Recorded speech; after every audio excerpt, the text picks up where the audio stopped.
Welcome everyone to today's webinar, How to Eliminate Care Variation and Win Market Share. I am Brian Zimmerman with Becker's Hospital Review. We will begin today's webinar with a presentation and we'll have time at the end of the hour for a question and answer session. You can submit any questions you have throughout the webinar by typing them into the Q&A box you see on your screen.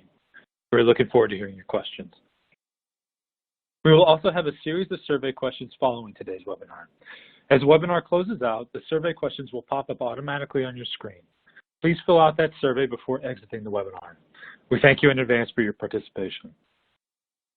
Today's session is being recorded and will be available after the event. You can use the same link you used to log into today's webinar to access the recording.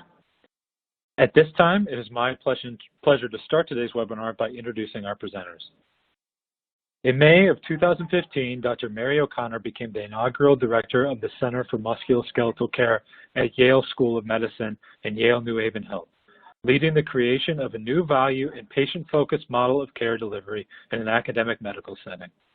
She is professor of orthopedics and rehabilitation at Yale School of Medicine and emeritus professor of orthopedics at Mayo Clinic College of Medicine. A graduate of the Medical College of Pennsylvania, Dr. O'Connor completed her orthopedic residency and fellowship at the Mayo Clinic. Dr. O'Connor has published extensively in leading journals with particular areas of interest, including disparities in musculoskeletal care. Bronwyn Spira is the CEO and co-founder of Force Therapeutics, an episode of care management platform. Force Therapeutics is based in NYC, but works with leading health systems throughout the country. Bronwyn is a serial entrepreneur and physical therapist with over 20 years of clinical experience, many of which were spent running the Rusk Rehabilitation Institute at NYU Langone Health. Today at Force, Bronwyn leads a passionate team focused on transforming patients' recovery experience by providing patients with the tools they need to take charge of their care. At this time, I'm pleased to turn the floor over to Bronwyn to begin today's presentation. Thank you, Brian, and thanks to all the attendees for tuning in. The Force episode of care platform has helped manage over 125,000 patients through injury and surgery. Force is deployed in 60 leading academic medical centers throughout the country, including Geisinger Health System, Yale New Haven Health, Scripps Health, and Dartmouth Hitchcock, amongst others. The Force team works closely with providers to standardize best practices and scale delivery of their care plans in order to improve quality and value. Thank you, Bronwyn. Good afternoon. This is Mary O'Connor. I'm delighted to be here with all of you today. And as Brian mentioned, I'm the director of the Center for Musculoskeletal Care at Yale School of Medicine and Yale New Haven Health. And we're proud to be now in the top 20 best hospitals in U.S. News & World Report. And our center is really focused on creating an integrated musculoskeletal care model and emphasizing expert non-operative protocols, which of course drive value when we look at the continuum of care. And that has positioned us well for some innovative direct-to-employer program models that we're doing today now. So Bronwyn will highlight the agenda. Thanks, Mary. Yes, exactly. What we want to really talk about today is that while all providers are focused on delivering quality outcomes, many organizations lack the appropriate tools to streamline workflows, optimize data collection, adherence to recovery and treatment plans. So the shortcomings of not having these can produce variations within individual episodes of care and undermine overall outcomes and ultimately cost health systems millions of dollars and limit future growth opportunities. So we're going to talk about that all today, starting off with a little bit on the state of the industry today. We'll talk about creating a complete care continuum, bringing your vision to life, and then we'll conclude with what's up next.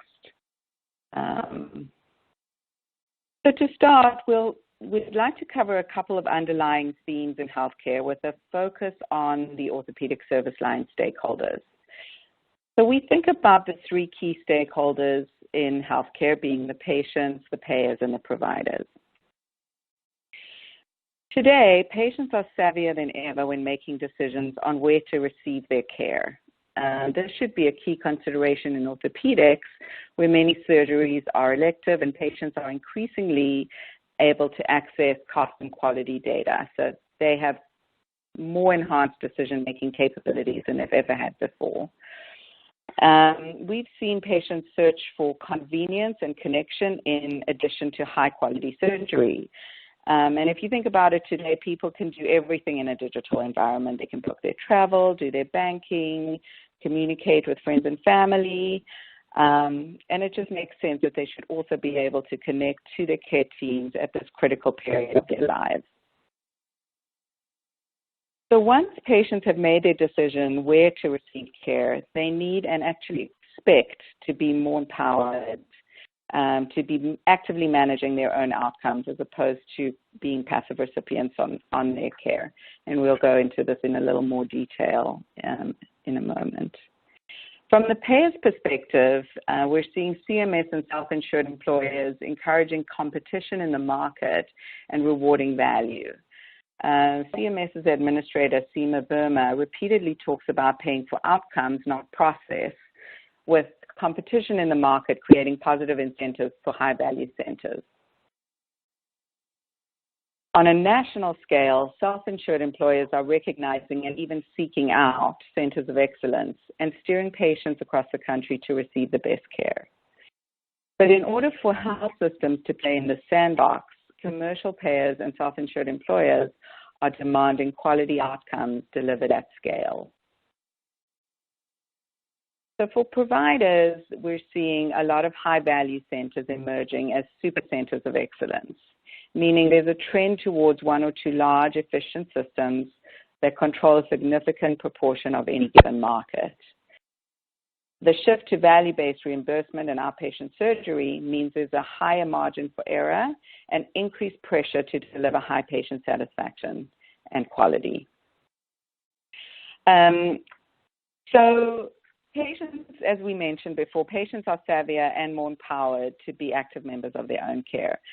But more time spent on their own means that the patient is actually more susceptible to independent decision-making throughout the episode, which can generate unnecessary costs and complications and remove value from your orthopedic service line. And as you can see from the slide, this can happen at any point in the episode, whether it's a cancellation before surgery, a prolonged length of stay, or an unnecessary readmission or ED visit, and overutilization of downstream providers. So as an example, at Yale, the Center for Musculoskeletal Care, they have taken a service line approach and look at every point in the episode as an opportunity to become more efficient and add value. And Mary will talk more about this later, just once she's able to dial back in. But I know that at Yale New Haven Health, they're finding a lot of interest from self-insured businesses that are looking for new models of care. And we did a pre-op optimization program at Yale where elective total hips and knees had actually demonstrated lower length of stay, lower ED visits and readmissions once they had a better pre-op optimization program in place. And I think Mary might be back on in this. Yes, and I think the people that are on this webinar are obviously very interested in the joint replacement service line as kind of a priority aspect of your service line. And one of the things that we did as we were looking at a more integrated approach in the continuum of care is we said, can we do a better job getting the patients ready for surgery on the front end? And that's more than just care coordination. It's looking truly at more medical optimization. And we borrowed from our wonderful friends at NYU that have a fabulous tool, risk readmission assessment tool. We added some additional features to that and basically have nurse navigators that look at each patient and optimize them from a medical standpoint, and included in that, of course, is some discharge planning. And we found that when we piloted this with 2 of our joint surgeons, we were able to almost decrease their readmission rate by half, decrease their length of stay, lower ED visits, etc. And so it really just speaks to the process of optimizing patients up front. We also recognized that we couldn't do that level of optimization kind of manually with a nurse interacting with the patient without hiring a lot more nurses to expand our volume unless we embrace some digital technology. And so that was one of the main drivers for us looking at a product where we could reach out and engage patients digitally so that we could do this added level of engagement and care without having to hire, a huge number of additional people on the team. So that's our perspective. But I think one of the other important things for us to look at is the perspective of the payer, because what the payer looks at is data like this. So here are 2 hospitals in the same region, and you can see that their surgical volumes are about the same, but yet length of stay, readmission, discharge to home, skilled nursing facility use, etc., is significantly different between the 2 groups. This has huge implications for the payers in terms of the expense for them providing care for these individuals. And you would say, well, why is Hospital 2 able to be better? And that's because Hospital 2 has better data, more complete and timely data, so that they can really look at their care processes and use that data to help standardize and drive out variation, because it's typically variation that increases the cost of an episode. Now, I want to make sure I'm emphasizing we're not talking about cookbook medicine here. Every patient is an individual. But we know that there's a lot of processes that if we standardize can actually drive improved clinical outcomes and lower costs. And that's where having good data is so important, and that's the story with Hospital 2, where they were able to consistently embrace data to drive their care processes. So when we look at what does this mean really to us as healthcare providers, I think what it means is that we have to continue to search for ways to drive efficiencies. We all understand that our resources are limited, and I don't know any payer that wants to pay us more. Everybody is trying to pay us less to do the same work. So helping our current teams move patients safely and efficiently through the episode is what we need to continue to do. And that allows us to grow and also allows us to gain market reputation, because when you have good outcomes, not only is that good work being spread amongst patients and families by word of mouth, but you also have the opportunity to then publish your outcomes, to publicly report your outcomes, and then, of course, with that growth of your reputation, it's more likely that you're going to attract market share. You're also going to be able to use those efficiencies and outcomes to drive innovative contracting opportunities. And essentially, I believe that moves you closer to what we're calling on this slide future-proofed service line, so that you have the infrastructure and the teams in place and the continuous care improvement processes in place to weather the ongoing changes in healthcare and the ongoing challenges. And of course, if the opposite is true, if we're not proactively investing in our teams and our care processes, then we put ourselves at risk in the future. And for us at Yale and Yale New Haven, part of that investment in our teams has been looking at the kind of technology that is going to allow us to continue to connect with our patients in effective ways, meaning how do we expand our team of providers in a way that is cost effective? How can I reach the patient kind of digitally to expand that connection without hiring, a whole large number of additional people on my team? So I think that before we get into strategies for eliminating variation, it's helpful for us just to take a moment and look at some of the variations that essentially we all appreciate. One, of course, is what happens prior to surgery. And you'll hear us stress the importance of this throughout the presentation, because before surgery is when patients in general are the most anxious, and I actually think the most vulnerable as well. Traditionally, what we've done is we have a packet. We give them a packet with a brochure or a booklet. We have paper instructions.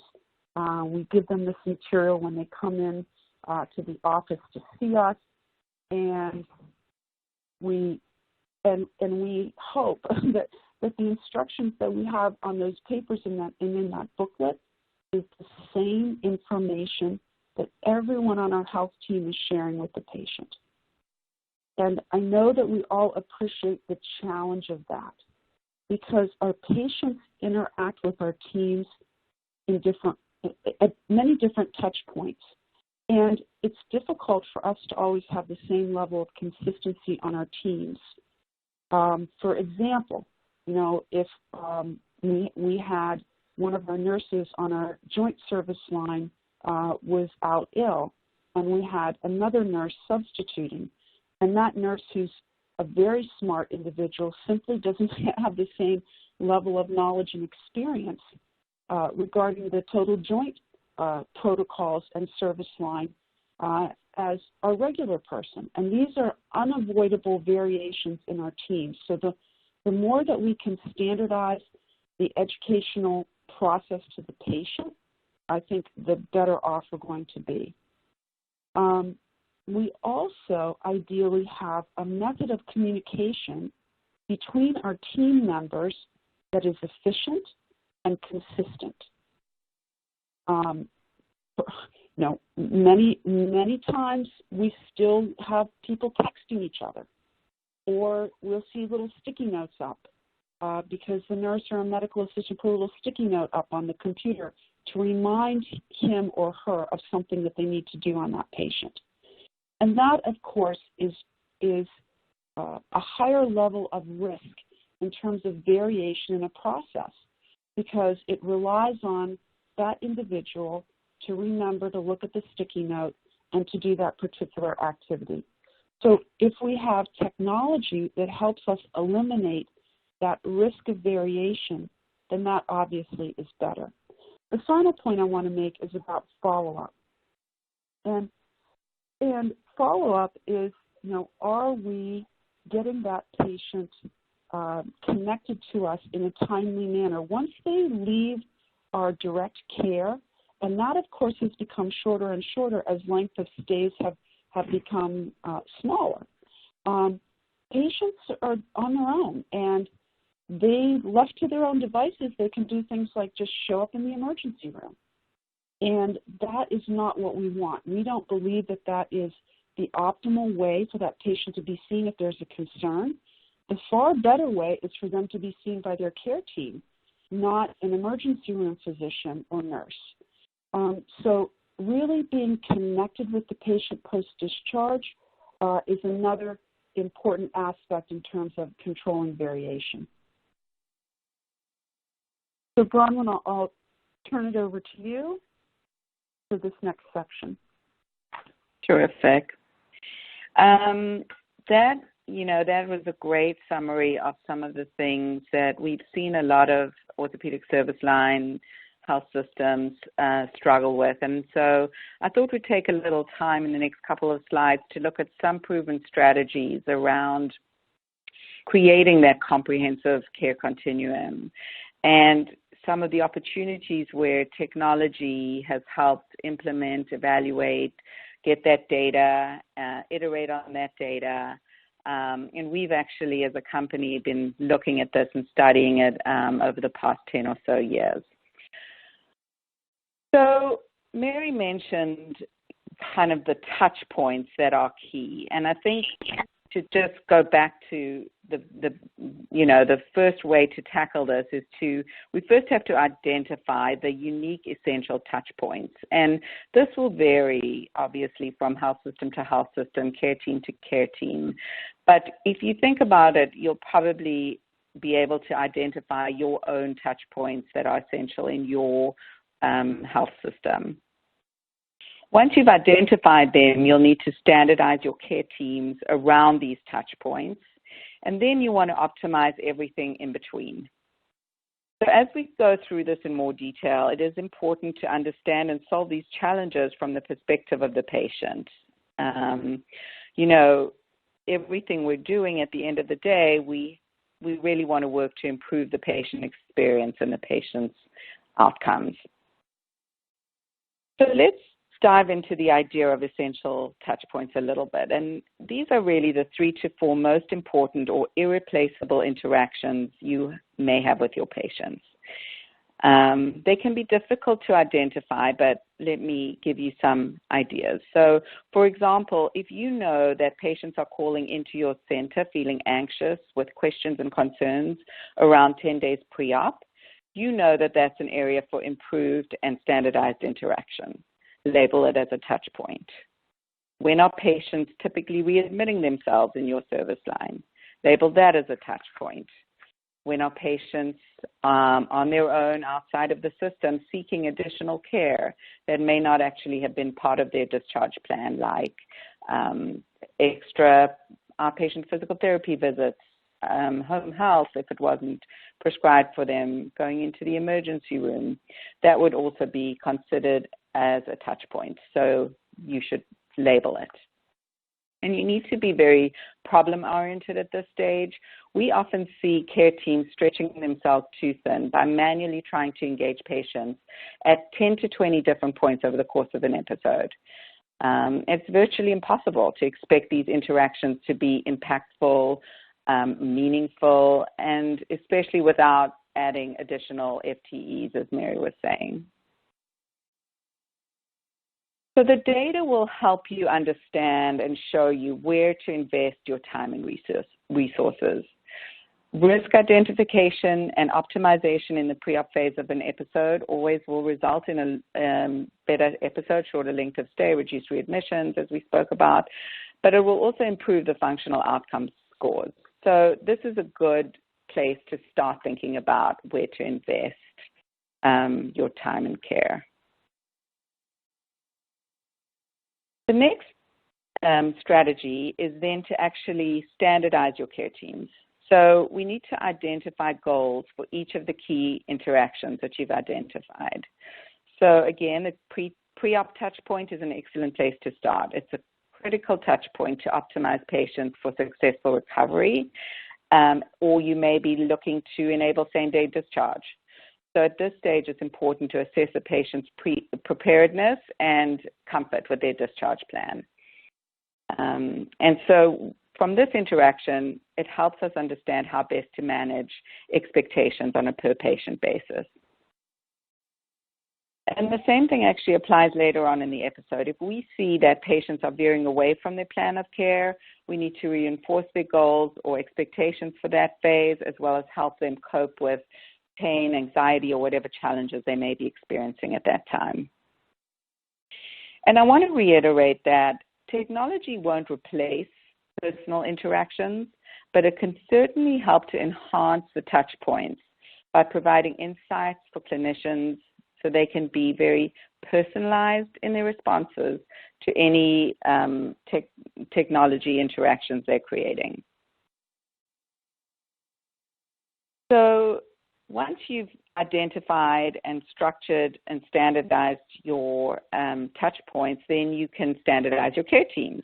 And this will look different per role and per phase. So the clinician's primary focus should always be on the essential touch points, those meaningful, essential communication points that you'll need to always have with your patients. We'll get to non-essential touch points next. But in these, consistency is critical in building relationships across the episode. And as Mary mentioned before, the disparate messaging increases patients' anxiety and confusion and can actually cause patients to disengage in their care or seek alternative sources of information. So to leverage Center of Excellence best practices, you can model your care team and your own care team workflows. And we've seen actually the Navigator model work incredibly well across multiple organizations. It's extremely efficient and an effective method for episodic care management. The Navigator model, especially when supported by connective technology, ensures consistency of touch points and care delivery within your service line. It also enables your team to seamlessly integrate innovative solutions that can help reach patients at scale when they're outside of the walls of the health system. So next we'll talk about what to do with those manual, repetitive, or low-value tasks. So hopefully it's clear to all of you on the webinar that 90% of recovery actually does take place inside the patient's home. And while we don't believe that anything can replace human interaction, we do feel that we've seen that customizable technology is the solution for filling in the space between your most impactful touch points. It allows you to extend your reach and control to patients anytime, anywhere, in a cost-efficient way. So if you're looking at a solution, you might want to think about a solution that delivers rehab virtually to either replace or augment post-acute services, and a solution that will help you receive data and feedback in real time so that your care team can intervene before complications arise. So as an example of this, one thing that the Force platform enables is the ability for a care team to actually proactively request a photograph of the patient's incision site. And we first have to identify that as a touch point, identify when that touch point should happen. And, you know, we've really seen this outreach, this proactive outreach, drive down avoidable ED visits and complications in our population. So thinking about improvements to navigation and communication between essential touch points will actually help your care teams better control the patient when they're in the home. And aggregate data and evidence, which you'll collect over time, will help you enable predictable outcomes and reduce variation, because with comprehensive data, you can enable evidence-based change. So while technology may not be the standalone solution, it will certainly help you virtually wrap your arms around the patient throughout their recovery. And if you do all that, you'll be able to optimize your care team and remain competitive in your market as episodic care management becomes the norm. That was yeah. So I was just going to say, Yale's done a lot of this stuff already. Well, thank you. Thank you. So we thought when we were putting this webinar together that it would be helpful for me to speak a little bit about our approach at Yale and what we've been focusing on in terms of how we're looking at this technology to help advance our vision and really bring our vision to life. So there are three things that we focused on at the center, and I'm just going to briefly touch on them now, and then we'll go into a little bit more detail on the subsequent slides. The first concept is how important it is for us to engage everyone. So if we're only engaging 65% of our patients, that just isn't good enough. In fact, I think it's actually worse, because we want all our patients to receive the same valuable care. And if only 65% are hearing and doing one thing, then the other 35% are doing something different, and it's really creating a lot of fragmentation. So we want consistency, we want to decrease variation, we want to standardize where possible. The second is extending the emotional connection. As Bronwyn spoke about this, she emphasized, and I completely agree, that you can only utilize your people, your physical care team, so much. There's only so much that they can do to extend to patients and create meaningful connections.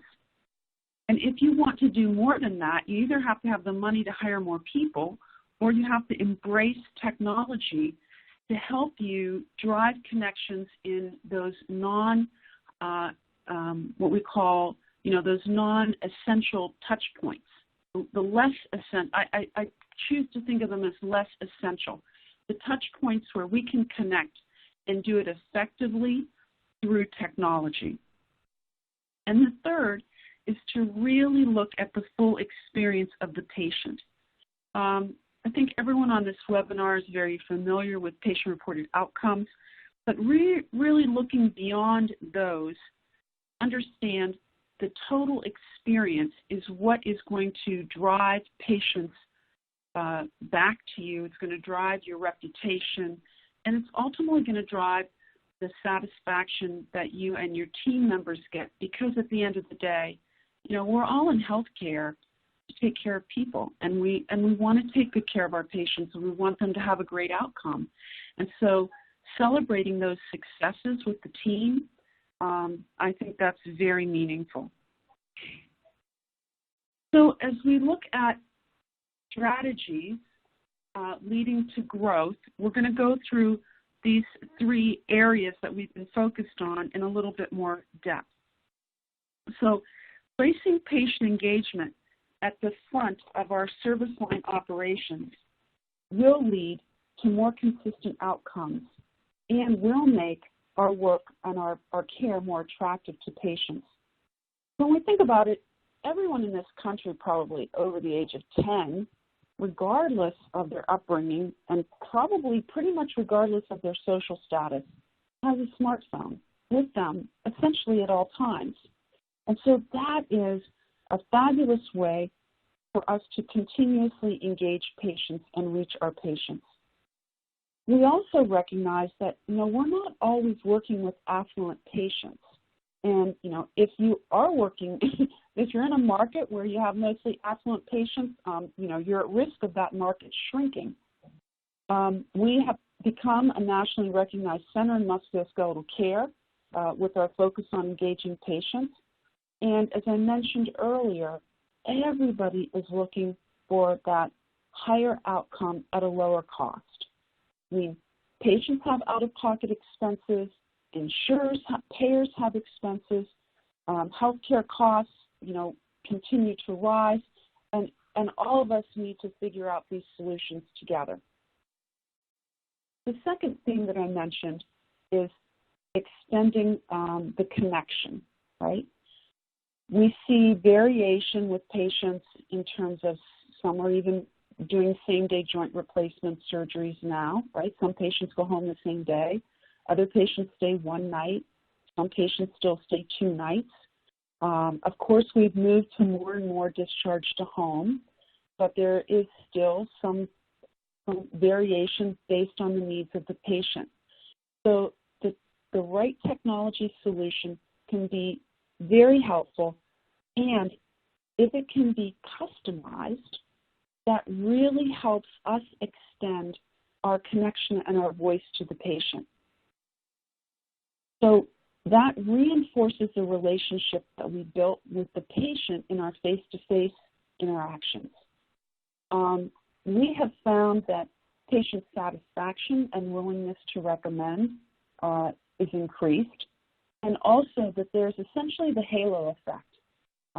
So if someone's had a good experience with one service line because there's this level of connection, then they are more likely to recommend your institution or your physician group to family and friends, and of course that leads to more referrals and your ability to provide more great care for a larger population of patients. The last theme that I touched on, and I think is so important, is really understanding that patient experience. So this is where we are using data and feedback to help us understand what we can do to improve the patient's outcome and experience. And Bronwyn mentioned looking at your own data and understanding if it seems like typically at day 10, patients are calling the office or you're adding patients in for a recheck, then how do you look at your own data and say, what can we add in terms of our process as either a digital touch point or a more virtual touch point that might prevent that patient from having to have a face-to-face visit, but yet still drive the quality outcome and have that patient feel that they remain very connected to their care team. We know that delivering that type of care drives better outcomes than patients showing up in an urgent care center with providers that don't know them, or an emergency room with providers that don't know them because they have a concern. So really understanding what the experience is of your patients because you have the data is key in order for you to be able to understand the ways that you can improve. And I'm just basically restating what Bronwyn has said because it is such an important point. So Bronwyn, I'll let you take over. Thanks, Mary. So I think we'll wrap up and just leave a lot of time for questions. But just to conclude here real quick, I think the thing is your strategy for choosing your partners, your innovative technology partners, is critical as you think about supporting the key elements that might be impacted once you've reallocated physical resources. And, in creating a virtual care continuum, you need to optimize your FTEs in order to scale your patient volume up without draining your service line's financial resources as you grow. So at Force, we do a lot of this. We support providers by engaging their patients, automating pre-op instruction and workflow, and delivering care via consistent standardized touch points. But along the way, it is highly personalized and highly customizable because, as Mary mentioned, patients are still individuals. Health systems all have different challenges. And so any technology solution or any technology partner that you go down this path with needs to have some level of ability to customize and personalize your outreach. Our philosophy is really that we don't expect technology to create the care continuum, but rather to use technology to digitize your own optimal workflow and make it repeatable, measurable, and reproducible.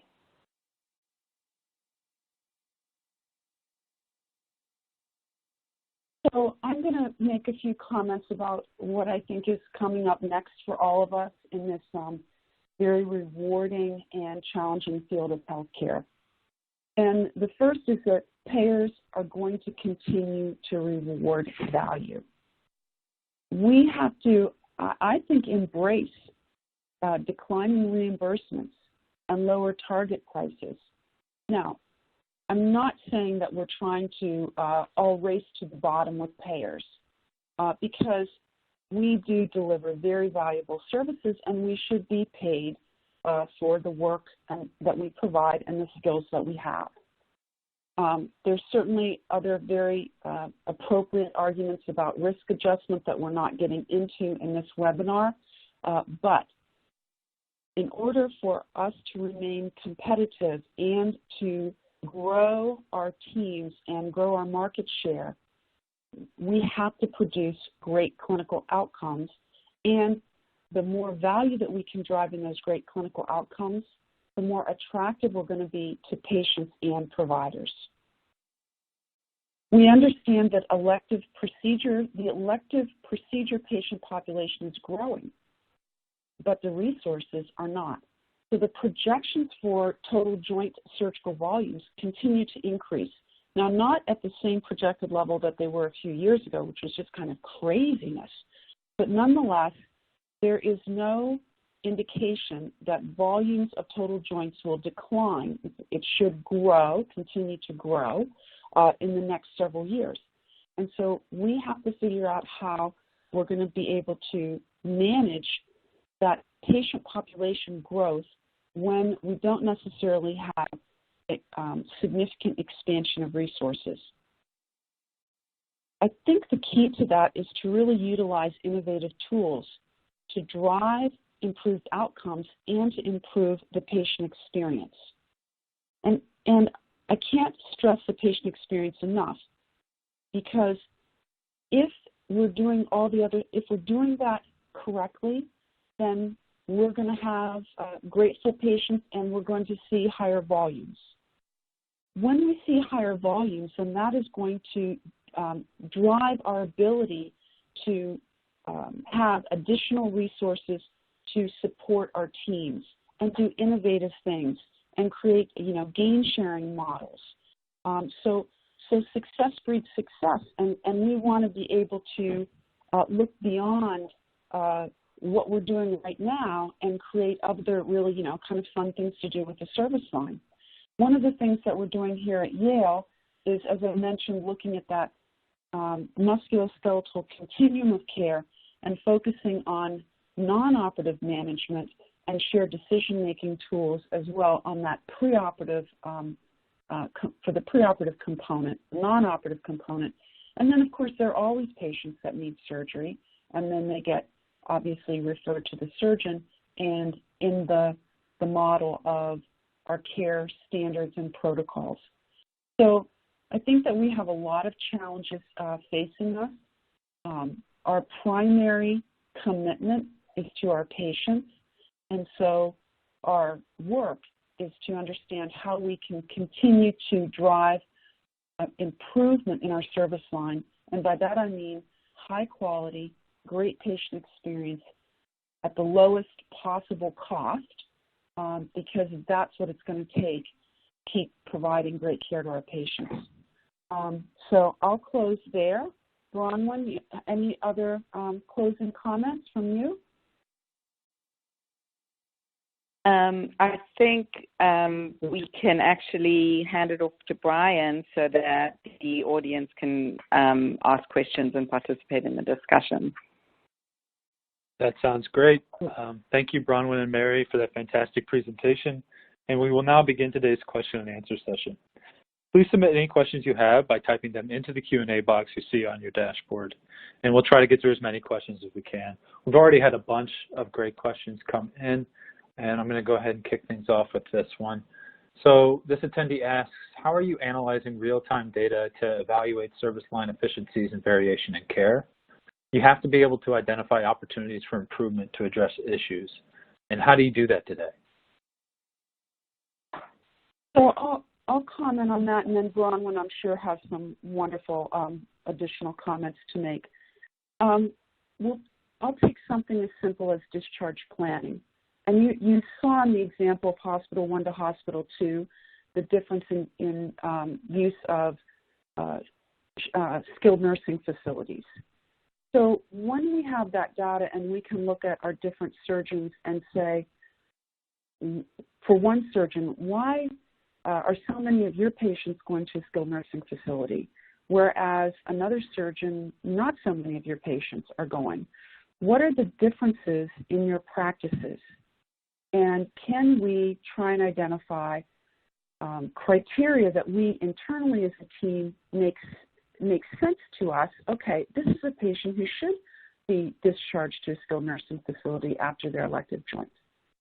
But these other, but in another scenario, this patient should go home.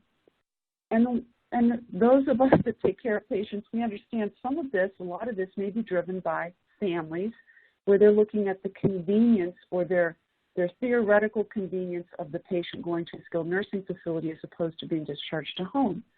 And working with them to understand that the best place is home. If the patient can go home, that is actually the safest place for them to recover and not a skilled nursing facility.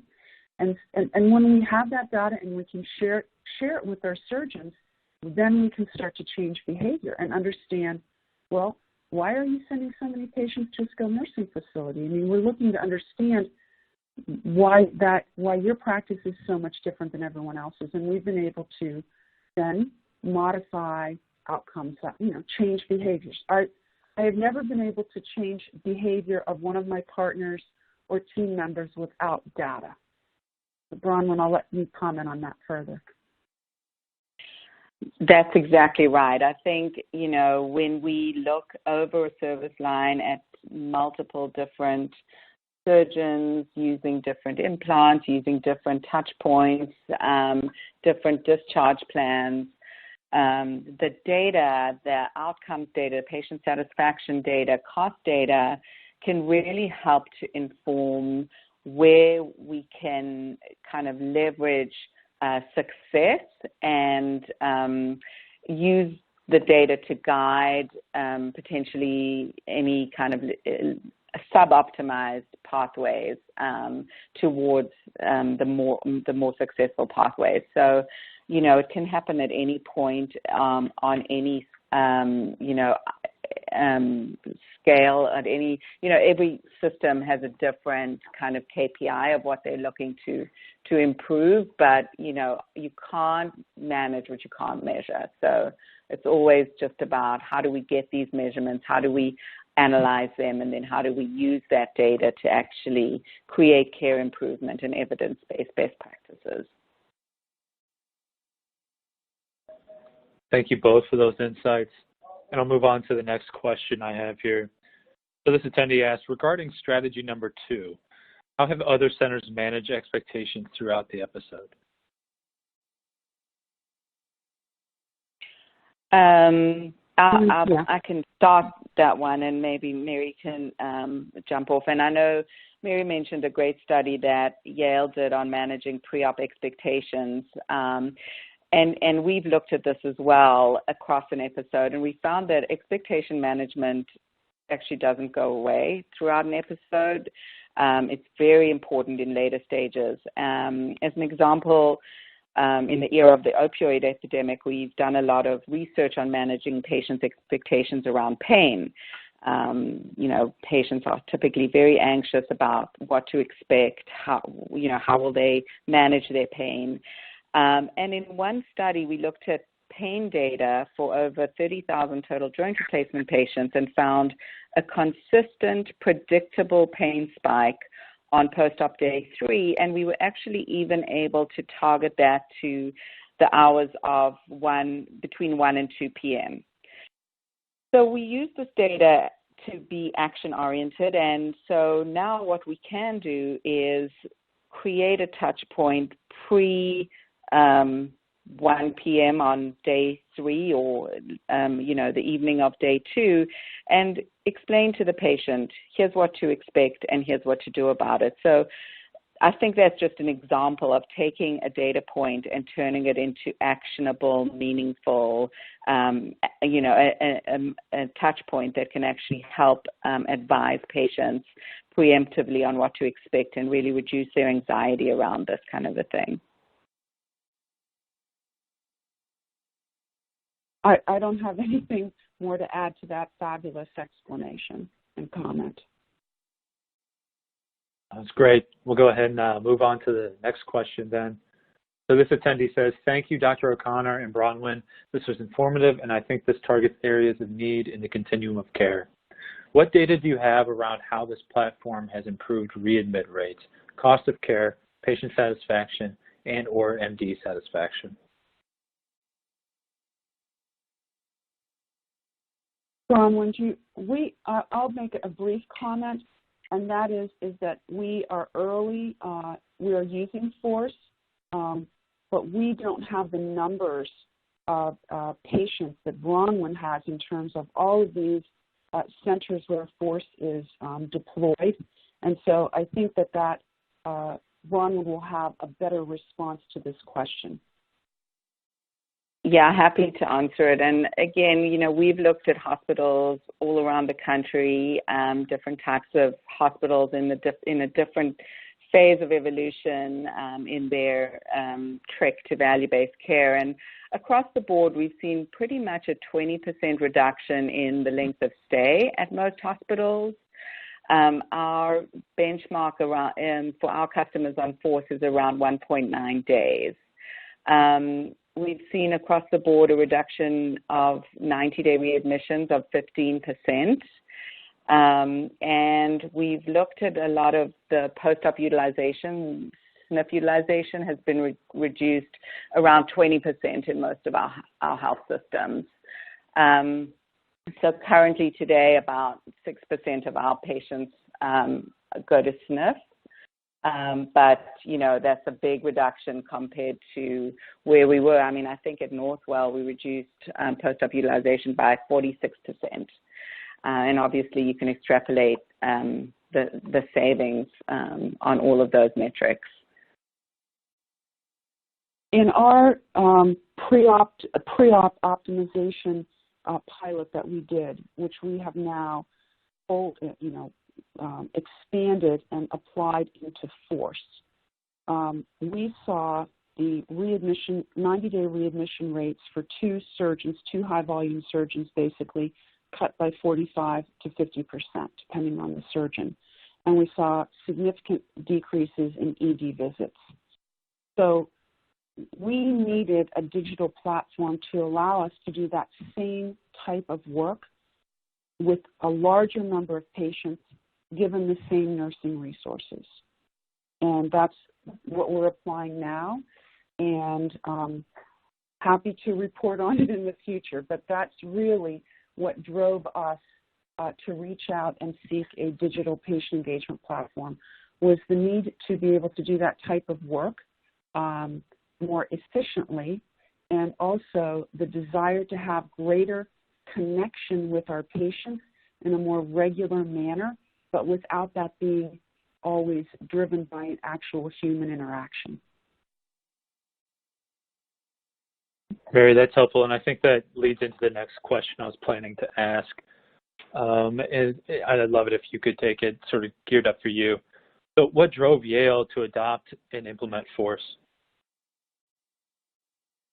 Well, as I mentioned, we did this pilot looking at pre-op optimization, and the results were better than I expected. I mean, I knew that we would have improved outcomes. I didn't think it was going to be, we were going to improve the outcomes as much as we did.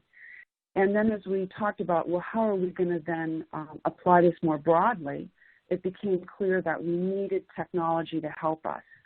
And we were also looking at technology, not just in surgical bundles for hip and knee replacement, but more broadly for our continuum of care. So as we look at how are we going to manage non-operative care in a more value-driven way? And can we create care pathways? And how can we use a digital patient engagement platform to help us drive value and outcomes in that aspect of musculoskeletal care as well? Certainly everyone has been very focused on surgical bundles because that has been what our world has become, right? I mean, all of a sudden we got to deal with bundles. And there are certain procedures such as hip and knee that are more easily, linked to a bundle. But there's also a lot of other work that we do in musculoskeletal where those same concepts can apply.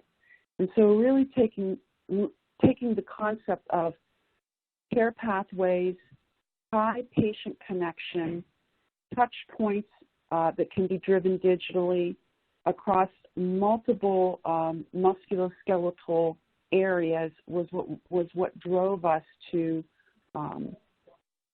join up with Force.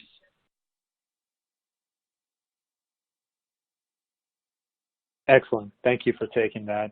And as we're approaching the end of the hour here, I just want to ask Mary Bronwyn, do you have any final thoughts you'd like to share with attendees? Well, I think, first of all, it's really great to be partnered with Mary and her incredible thought leadership in orthopedics, really steering the way we approach the service line, into the future. And it's really been exciting working with her on this webinar and in general.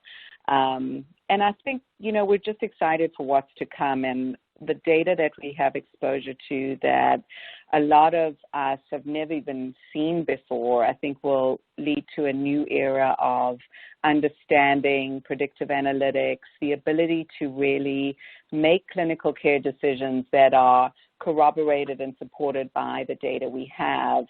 And I think that is exciting, and I think it's going to lead the way to better care for and accessible care for every patient undergoing an orthopedic procedure. Thank you. Mary, anything you'd like to add? Well, I just want to thank everyone who joined us for the webinar, and I want to thank Bronwyn and her team. It has been a pleasure working with them as we have implemented FORCE at Yale, and also a pleasure working with them on this webinar. I wanted to call to people's attention that our email addresses are now on this last slide, and people should feel free to reach out to us if they have questions. Happy to try and answer other questions that you might have, and we only have a limited amount of time on this webinar. I think that all of us need to continue to seek the ways that we can leverage technology to our advantage. Technology is never going to replace us being good doctors or nurses or PAs and truly caring for our patients, but we have to understand how we can incorporate technology into our pathways to really drive the outcomes that we need, given the fact that we live in a world of limited healthcare resources. So I just want to thank everyone for joining us and wish everyone a great day. Thanks, everyone. Thank you. And that's all the time we have for today. And on behalf of Becker's, I want to thank Mary and Bronwyn for their excellent presentation and Force Therapeutics for sponsoring today's webinar. Enjoy the rest of your day, and we look forward to having you join us for future webinars.